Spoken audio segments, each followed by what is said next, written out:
here is the Writer's Almanac for Tuesday. It's the 9th of March, 2021.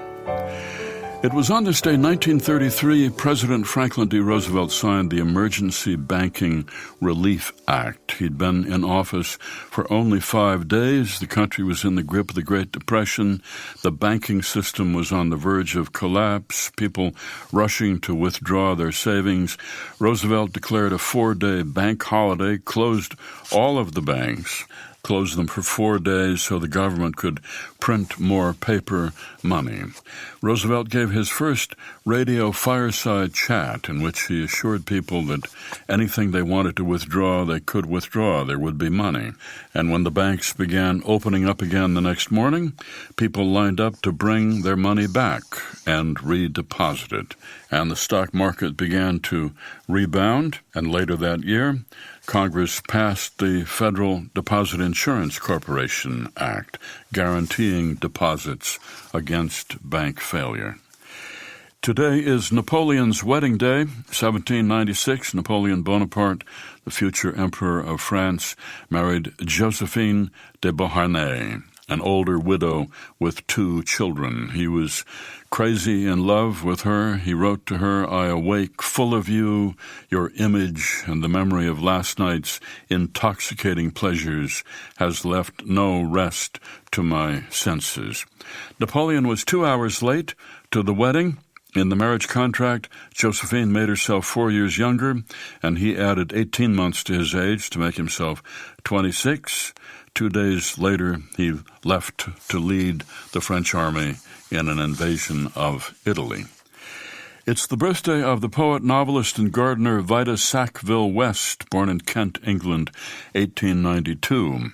She was married to Harold Nicholson, but they had an open marriage arrangement, which left her free to carry on a decade-long affair with Virginia Woolf, who used Vita Sackville-West as the inspiration for the title character of her novel Orlando, a biography. Vita Sackville-West, who grew up in an enormous house known as the Calendar House because it had 365 rooms, 52 staircases, 12 entrances, and 7 courtyards. It's the birthday of David Pogue, born in Shaker Heights, Ohio, 1963, author of many how-to guides. He wrote the first guide to Mac computers, guides to opera, classical music, and magic. He was a Broadway conductor and arranger for years, and also author of the novel Hard Drive. And it's the birthday of Mickey Spillane, born in Brooklyn, 1918, who gave us hard-boiled detective writing, the Mike Hammer novel, starting with Kiss Me Deadly. Here's a poem for today by Marie Howe, entitled Prayer.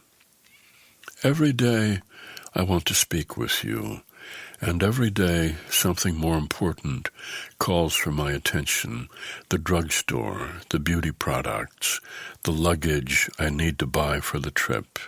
Even now I can hardly sit here among the falling piles of paper and clothing, the garbage trucks outside already screeching and banging. The mystics say you are as close as my own breath. Why do I flee from you? My days and nights pour through me like complaints and become a story I forgot to tell. Help me.